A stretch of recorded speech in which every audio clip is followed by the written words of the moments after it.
Assalamualaikum warahmatullahi wabarakatuh.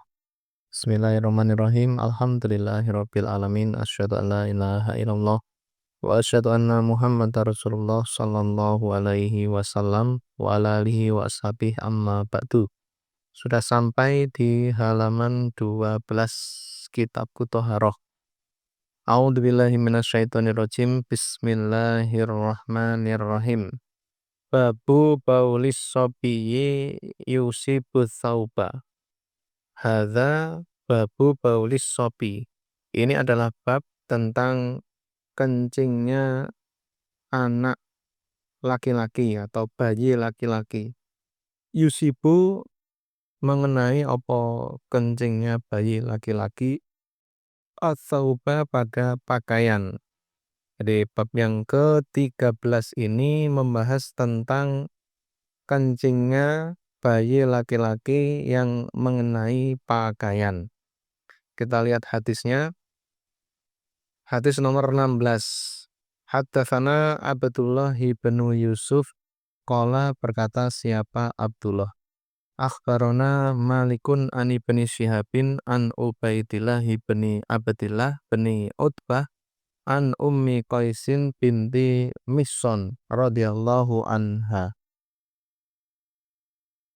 Annaha sesungguhnya Ummu Qais iku atap datang dia Ummu Qais bibeknin dengan membawa anak laki-laki, bayi laki-laki, laha baginya atau miliknya, sogirin yang masih kecil. Lam yakul yang belum makan siapa anak, atau ama pada makanan, masih hanya menyusui ibunya saja, menyusu ibunya saja. Dari Ummu Qais bintu Mihson radhiyallahu anha, dia datang dengan membawa bayi laki-laki miliknya yang belum makan makanan. Jadi masih hanya minum ASI ibunya itu. Dia datang ila Rasulillah pada Rasulillah sallallahu alaihi wasallam. Wa jalasa maka mendudukkan hu pada anaknya Ummu Qais itu fi hajarihi di pangkuannya Nabi. Nah, anaknya Ummu Qais didatangkan kepada Nabi lalu Nabi mendudukkan anak tersebut di pangkuannya, ya seperti biasanya kita di zaman sekarang ini ketika ada anak kecil, ada bayi, ya tentunya karena bayi itu masih lucu-lucunya gitu kan, semua orang gemes gitu kan, keluarganya ketika ada seperti itu ya biasanya terus rebutan untuk me menggendong atau memangku. Fabala maka kencing siapa anak laki-laki itu, bayi laki-lakinya Ummu Qais itu, ala thawbihi atas pakaiannya Nabi. Fata'a lalu meminta siapa Nabi bimain dengan air. Fanadoha lalu menyiram siapa Nabi hu pada pakaiannya Nabi yang terkena air kencing itu.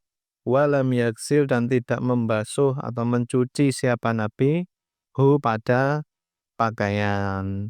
Tidak dibasuh, tidak dicuci, tidak dikucek, ya cukup diguyur atau disiram saja.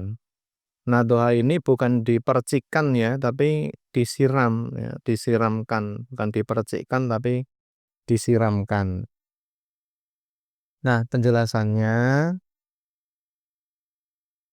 ini berlaku untuk anak kecil yang belum makan ya, belum makan pada makanan selain ASI. Tapi ada kecualinya tahnik. Tahnik itu kalau bahasa Jawanya sih nyekai gitu kan. Nabi kan memang biasa mentahnik anak kecil atau bayi itu. Nah, kalau itu enggak termasuk di sini ya. Nah, anak-anak kecil atau bayi laki-laki yang belum makan selain ASI maka hukum kencingnya itu najis, tapi cara mensucikannya itu berbeda dengan najis pada umumnya. Jadi cara mensucikannya sesuai dengan hadis ini ya cukup dengan disiram tanpa dicuci atau apa namanya, dibasuh atau dikucek, untuk memastikan air najisnya yaitu warna, rasa, atau bau itu benar-benar hilang. Cukup apa namanya, disiram saja. Ya, bukan dipercikan, kalau dipercikan nggak hilang nanti, kalau disiram bisa hilang. Di bagian yang terkena eee, air kencing bayi yang belum makan pada makanan selain ASI, itu cara menghilangkan najisnya cukup disiram dengan menggunakan air, pakai air mutlak, air yang bisa ya air yang suci dan mensucikan. Sebagian orang menganggap dengan hadis ini menunjukkan bahwa air kencing bayi yang baru mengkonsumsi ASI saja, belum mengkonsumsi makanan, itu tidak najis. Nah, ini adalah sesuatu hal yang keliru. Justru dengan hadis ini menunjukkan bahwa air kencingnya itu tetap najis, hanya saja, kadarnya itu atau tingkatannya itu ya ringan, dibuktikan Nabi sendiri tetap mensucikannya walaupun hanya disiram, tapi ya cara mensucikannya dengan disiram itu tadi. Hadis nomor 17, hadatsana Mujahidu bin Musa wa Abbasu bin Abdil Azim al-Ambari al-Ma'na qala, berkata keduanya Mujahid dan Abbas, hadatsana Abdurrahman ibnu Mahdiyin hadatsani Yahya binul Walidi hadatsani Muhillu bin Khalifah hadatsani Abu Samhi radhiyallahu anhu. Qala, berkata siapa Abu Samhi, kuntu telah ada aku, akhdimu melayani aku an-nabiyya pada Nabi sallallahu alaihi wasallam. Fakana, maka ada siapa Nabi idza arada ketika menghendaki siapa Nabi ayat tasila akan mandi siapa Nabi, qala bersabda siapa Nabi, walini memalingkanlah kamu ni padaku kofaka pada tengkukmu. Fa'waliya, maka memalingkan akunya pelayan Nabi tadi namanya Abu Samhi, hu pada Nabi, kofaya pada tengkukku. Fa'asturu, lalu menutupi aku hu pada Nabi bihi dengan tengkuk. Fautia, nah setelah selesai mandi, Fautia maka didatangkan siapa Nabi bi Hasanin dengan Hasan au Husainin atau Husain radhiyallahu anhuma. Ini cucunya Nabi dari Ali bin Abi Thalib dan Fatimah. Fabala, maka kencing siapa Hasan atau Husain ala sodrihi atas dadanya Nabi. Fajitu, lalu datang aku alsilu akan membasuh aku hu pada Nabi.